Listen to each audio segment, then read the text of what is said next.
This is the Snarketing Podcast, live from South by Southwest in Austin, where the only thing hotter than the barbecue or the Texas sun are our conversations with leading marketers across the industry. And with only one of our co-hosts making the trip this year, these episodes promise to be half as long. Yes, you're welcome. So here's the lesser half of the podcast super duo, Matt Wurst. Welcome to the first episode of the Snarketing Podcast, live from South by Southwest. Although by the time you see it, I will be home, our guests will be home. I will already have fully digested all the barbecue, although there may be still some lingering in my clothes. That aroma does not leave. But it's one of the things that I'm taking away. There are many things that we will be taking away from Austin this year. There's a lot of conversation around the creator economy, around how brand and performance are now both competing with one another in an age of AI and reinforcing each other in an age of AI. And the guest that I'm going to be talking to shortly is someone who I am going to look forward to learning a lot from, but has already established herself, and their team and company have built a really impressive process and are performing in this new emerging age of brand, creative, strategy, insights-led outputs to drive actual outcomes. But this entire week has been all about connection. And while I am sad, disappointed, and just really my heart goes out to Valerie right now that she's not here, I'm sending her all of our best. Everyone here is asking about you, Valerie. Literally everywhere we go, we miss you. And I look forward to having you back on as my real co-host, partner, and leader in the episodes to come. But now let's pivot to the conversation, because amidst all this noise, both literal and metaphorical, we are going to cut through some clutter and talk to Isobell Roberts, who's the co-founder and chief AI officer at BrandComms.AI. She has flown all this way from Melbourne just to be with us. That's it. She only came to Austin to talk with us and then decided to add some other events to the calendar, which obviously makes sense if you're coming all this way. So let's welcome Isobell to the podcast. Live from La Condesa in Austin, in the middle of South by Southwest 2026. And if you've been here this week, you know the conversations range from genuinely brilliant to deeply exhausting. Today's falls firmly in the first category. Our guest is Isobell Roberts, co-founder and chief AI officer at BrandComms.AI, an agentic AI platform built on 30 years of award-winning marketing science research, and an official South by Southwest speaker asking the question that every brand leader should be sitting with right now. Is brand actually dead? We're about to find out. Welcome to the Snarketing Podcast, here live from South by Southwest in Austin. I am here at La Condesa downtown, thanks to our friends at Brand Innovators. And I'm joined by Isobell Roberts, who's the co-founder and chief AI officer at BrandComms.AI. Welcome, Isobell. Is this your first South by Southwest? It sure is. Thank you so much for having me. I'm really excited to be here. So tell me what the experience has been like. You come from what for us is very far South by Southwest from Melbourne? Melbourne, Australia. Melbourne. So what brings you here to the good old United States for this event? Well, luckily, I haven't come alone. I've come with some backup. My colleague who's just off camera, Sharon Bello, is based out of Austin, and she was here last year. And she, the next morning in our meeting, she was like, "Guys, we must have a presence here next year. It's the perfect amount of weird. It's the perfect amount of innovation meets doing." So we made a deal that would come back next year. So you're officially a speaker. Mm-hmm. Tell me, what's your panel about? We spoke about is brand dead? So pretty topical. Okay. Like a brand leader's guide to the AI era. So I will ask you for a teaser: is brand dead? I think she'll be okay. But I think we're also at a really interesting and pivotal moment in marketing, where brand leaders are faced with this crossroad. I think we're well past AI's coming. We know it's here. Mm-hmm. We're well past, is AI good? We know in the right hands, in the right application, it can be brilliant. It can also, there is discourse around AI slop, but bad ideas and AI slop equivalents of just shitty creative isn't a new concept. It's been around for as long as advertising has. Of course. Is there a different vibe here where you're among people who are more open, more curious on one hand, or even more innovative and leading the conversation? Like AI vibe check at South by. What's your take? AI is healthy here. I think it's almost to the point of there's some exhaustion around the topic because it's just everywhere you look, there's another AI solution. But I think if you're able to get your ear in and able to listen out for the parts that are less buzzy and more dewy, you can cut through the noise and get some really useful tidbits. So you've been here a couple days already. Has there been something that you've heard, seen, somebody you met who's changed something about the way you're thinking, or you're going to take home and say, you guys, I just saw something crazy, interesting, we have to try it, we have to do it, we have to work with them? It's a great question. I think we were in a couple of sessions yesterday, and one takeaway I got from it was around the imperfection and the beauty of imperfection and the beauty of not... You're in the right podcast then. If we're talking about imperfection, this is the place to be. Thank you. Beautiful. I mean, it's also around not like overcommitting, particularly around putting yourself out there. And I think one panelist was speaking about how he and his marketing team go about it in the way they think we're like SNL. Like we will put in... we'll have a week to do it, like self-imposed deadlines. Let's just put it out there, because also if it's living on the internet, the shelf life is also quite short. So if you put, like, challenging themselves to put lower investment, lower time in, because if it works, then it was low. But within a framework, right? Yeah. Like they have not a script, they have a template for how the show is supposed to work. And then you kind of operate within it. And sometimes they break the rules, and sometimes it works, sometimes it doesn't, right. But they'll be back next week with a new joke. Okay, so tell me, as I am an ex-agency guy, I've worked with brands, I've kind of been around the space. Where do you fit into this ecosystem? Which is short for, what do you actually do? That's a great question. We're here to disrupt. We're here to disrupt the old way of making ads. Essentially, if you really wanted to boil it down, we're essentially an AI agency. So we're helping brands make advertising that's going to be 75% faster and 80% cheaper. And then our real kick is we're an insight agency. That's how we began our life. And we're all about advertising being based in marketing science, based in the data. We realized we were sitting on a really irreplicable and pretty cool IP data payload that we use to train our agentic workforce. So we have a bunch of agents, who is your village, who make your ads, get it in market. It will actually do what you want it to do. It will be effective.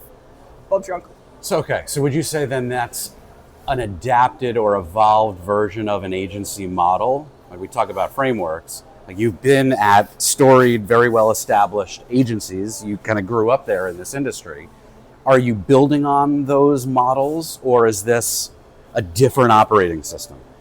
I think it has to be a hybrid, right? Because you can't... Safe answer. No, I'm kidding. But I think you're right? So are there... What is different about it in the hybrid model than in the original model? Well, it's different because we've had clients who, heartbreakingly, 8 months in, hundreds of thousands of dollars down, they're still at a storyboarding phase, round 16. Then whenever they finally get it, their budget's gone and they have spots in TV and they're not seeing the returns on what their marketing brief was in the beginning. So difference there is the quick cycle. But right. Also, you can't be off strategy. There isn't the interpretation to go outside the bounds. So it's like learn fast and either succeed fast and adapt, or fail fast and adapt. But either way, speed. Speed is a big component, but we are guaranteed to be effective because we test with consumers, with real humans, before it even goes into market. Effectiveness is our hawk stick, really. In fact, we're so confident about it. We're like, well, what if we put our money where our mouth is, and we'll say, it's a guarantee. If we don't see upticks in the pre-test before it goes to market, we'll do it again for free. It was kind of an easy and no-brainer for us because we haven't had to do it. It's just... So because this is somewhat of a hybrid and an adaptation or evolution, do you need to sell it harder to companies, partners, brands, clients that are used to working a certain way, or is there more openness than you'd expected? Like, what's the sales cycle like for a new, innovative way of working? I think there are some really, I think we're seeing brand leaders take it on and have that open mind and want to look for solutions that are also going to be brand safe and aren't just, hey guys, we want to play around with AI. Have at it. I think that's quite dangerous. I think it's really. And also, you can fail hard, not just fast. You can do a lot of brand damage. And I think the danger is if you are just saying, let's keep the old way, but add AI on top of it, you'll just get bad ads faster and a lot of risk of doing some damage. Okay, so let's dig in a little bit to the actual tools process that you've created. All right, let's go. I hear the word agentic now a lot. First, it was generative. Yep. And I think we've kind of all learned what that means. It's the creation of things, whether it's content, processes, conversations, whatever it may be. Now agentic is the word du jour, and we're moving maybe even into orchestrated and other kind of cliche-like terms. But what does the actual process look like? Whether you use the familiar words or there are new words, how do you brass tacks, how do you actually make the work better?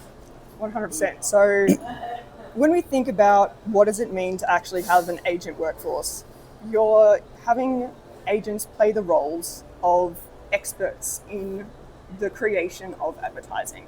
But when everyone has access to the same tools that are informing these agents, you're at risk of diving into that sea of sameness. You're the average of averages. So where things get different is when you start to have training databases, or as we call them, content stores, which is essentially your RAG process, your retrieval augmented generation. And we're building these for our clients, specifically for them. And that's the setup piece that you can't rush through and you have to take your time. That's where we get all of their existing brand insights, all of their brand codes to make sure it looks, feels, and sounds like them. And then we're also adding in and filling any of their insight gaps with that proprietary marketing science background that I was speaking about earlier. That becomes your content store for each brand that the workforce that when they submit a brief is calling on. And it's not just a bucket that you just drag and drop. It's like because not all things are created equal, right? Sure. And that's when we design this process really intentionally to have brand leaders and brand folks have their fingerprints all over it. So they know what's in between the slides, what is in between the rows in Excel, and they're telling us the relative importance of each thing. So we have a weighting session. This is really good background and that context connected to it. This is really a high order. Think about this before you think about others. And then that is a process where we create your training data set. Then we're ready to submit your brief. Then we'll take it from there. And in many ways, you can kind of see those handholds of the traditional way. There'll be a idea generation phase where the agents you have your insight agent, you have your creative agents. They're rumbling together to come up with, in theory, an infinite number of ideas, right?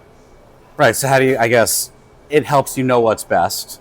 Yeah, because infinite isn't actually helpful, But you're still the decision maker, or your team, your client is deciding that this is direction A versus direction B that you want to go in. Yeah. So you're not removing the human. You should never, because they need to be there, they make it better. They're a brand guardian for a reason, and I think their absence doesn't result in better work. But once you have these plethora of ideas, you need a way to this is even before we bring it to the brand guardians, to the brand leaders. We use a synthetic screening process to bring down, which is essentially like a digital twin of their target market that will assess which of the ideas are going to resonate most, what are going to be best for the strategy and the campaign objective, get that down to your top 3. Wow. And that's what we bring to them. And then you kind of have that traditional moment of an idea pitch, right? Sure. And that's when they tell us, and that's another rich feedback codes, we call it. Do you let them, meaning the clients, into the process to help them understand how the idea was created, or does it not matter and it's ultimately just what the output is that's going to drive the outcome? How much do you share that here's how it kind of actually is better? I mean, for any curious cats, we'll take them behind the curtain, but their time is pretty precious and we want to put it towards building their content store then assessing the ideas. So I don't know if this is the right term, but you guys are spin-off or an offshoot from Forethought. How much does having that, what is it, like 25, 30 years of research and data and process and proof points, how much is that helping provide either validation or actual meaningful inputs into how process and output are created? It's the be all and end all. It's our lifeblood. It's why we're doing this. It's because we were a frustrated group of insight managers trying to provide value and guidance in the marketing space, and we have like our PhDs and our quant and our qual people trying to speak to creatives, and it's like you're speaking two different languages. And so there's this messy middle that we always talk about in the creation, and once like AI broke onto the scene, like finally we can build a bridge, and it's all about getting those insights, getting even like how many times have you spoken to a client and they're like, I wrote this brief, and then I am looking at the final ad, I'm like, where's my brief go? All of that is about the bridge that we're just trying to build. Okay, so that's a good segue back to why you're here, or one of the reasons you're here, which is the broader concept of brand.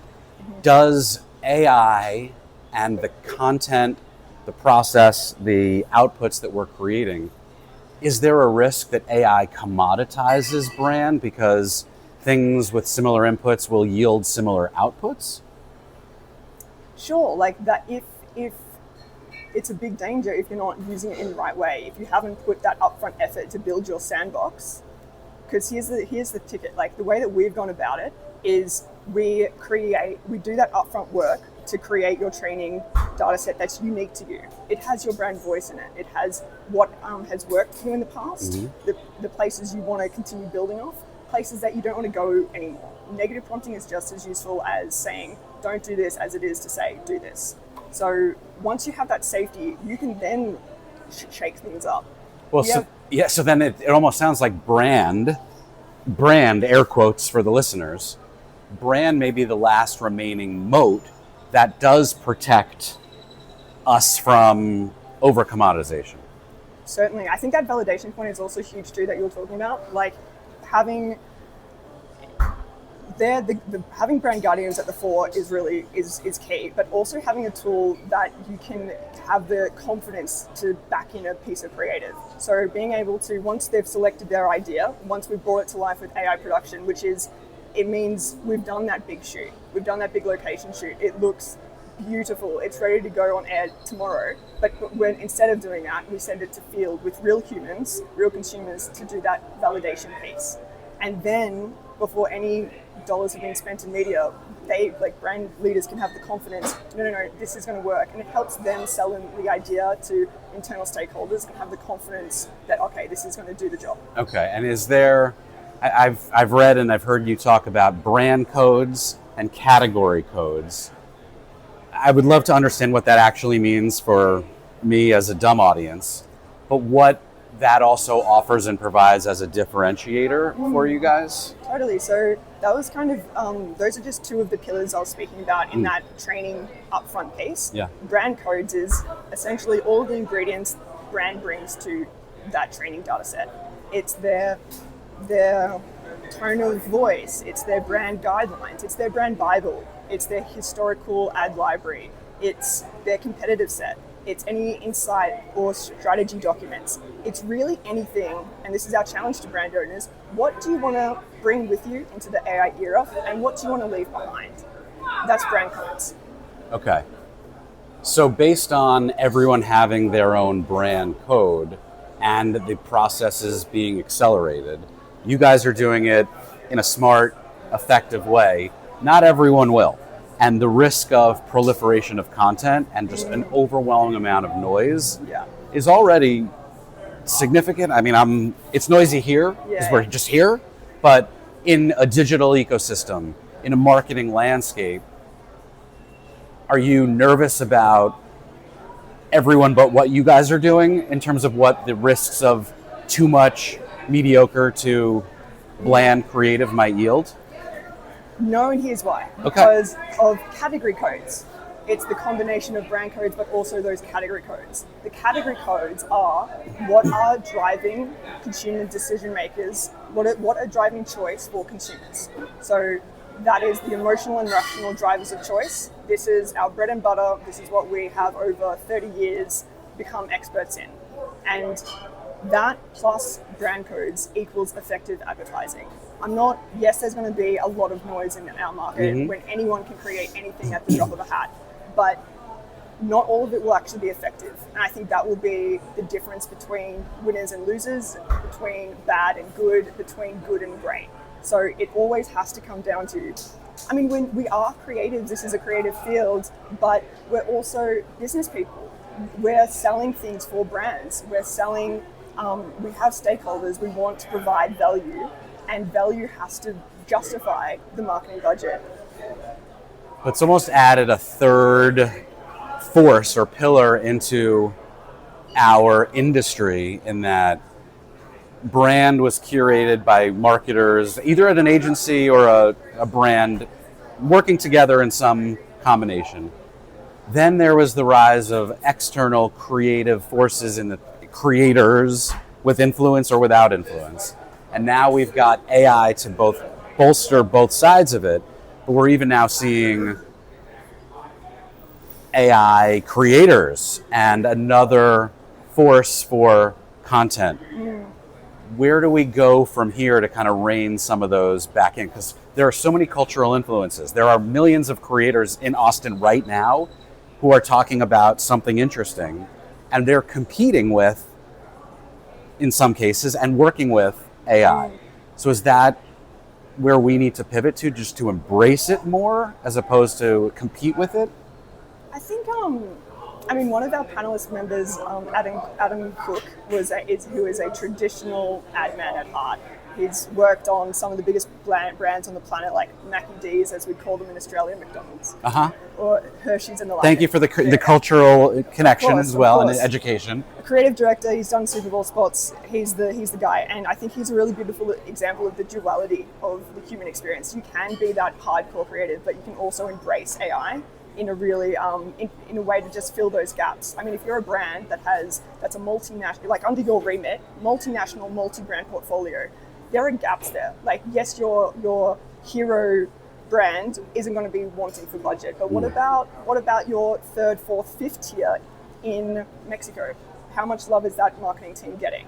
These are the gaps that I think a solution like BrandComms.AI fills quite nicely. But I think we're ultimately in service to the brand, and we can run the whole gambit. Like, we can go from insight foundation creation to fielding a brief all the way through to validate the spot, and then do the full, all the supporting assets, digi, social, radio. We can do it all, but we can also break that down and meet brands wherever they're at. Like, we've collaborated with brands who have their creative agency, and then they've been really great collaborators and contributors. So we have these human in the loop ports along the way, where we want, and it's really important to have that human interaction. It's at the brand's discretion who they want to be that human interaction. And in some brands, they say, all right, we're bringing our creative.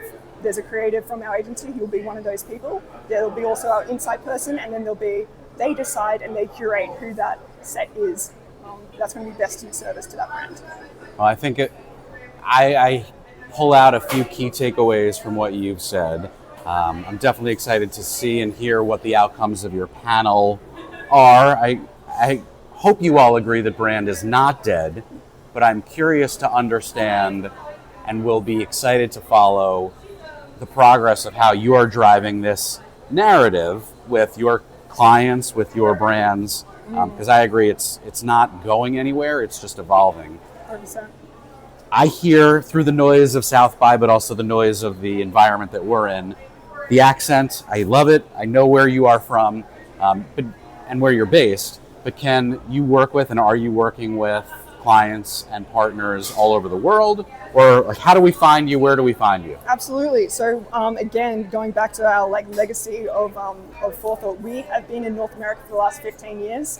Yes, we have our home offices. We're also big in Romania, by the way. So I just want to huge. point out, big listener base. For some reason. Shout out Romania. Okay, so I just want to make sure we're not limiting to... No, we'll go there. Okay, but North America, you've got an established presence. Yeah, but we want to grow it. We want to grow it big time. We're comfortable in APAC, Australia, and Asia, but North America is where I'd love to play more and more. Okay. We have some fantastic clients in a whole bunch of different categories, from FMCG to quick service restaurants like Taco Bell, who was also, Dawn was a panelist as well, but we want to grow it even bigger. We have some cool aviation clients. I'm just thinking of my bucket list now. Sure, name it. Yeah. Manifest it, call it out, Okay. maybe it'll make it happen, right? All those Fortune 500 blue chip clients, let me Yeah, hit me put it up. out there, We'll make make it your happen. budget, Yeah. we'll make your marketing budget work the hardest it has ever worked before. Okay. Well, Isobel, I appreciate you coming all this way just to talk to us, as well as adding some South by official events to the roster of events that you're participating Thank you so in. much for having me. It's been a joy. All right. Safe travels home too, and bring some of that good insight. And maybe, look, you guys have great barbecue too. I would love your take, maybe as a final question. Lightning round, one question only. Best barbecue. Terry Black. Okay. All right. Terry Black, shout out to you guys too. Are you going to bring some home, or it may not make the trip? I'm going to eat so much that You'll remember it Yeah, until yeah. you come back next year. Absolutely. All right. Challenge accepted. I'm in. All right. Thank you so much. That was Isobell Roberts with BrandComms.AI. Smart conversation, real perspective, no filler. Exactly what South by Southwest is supposed to be. Thanks for the great conversation, and see you next time on the Snarketing Podcast.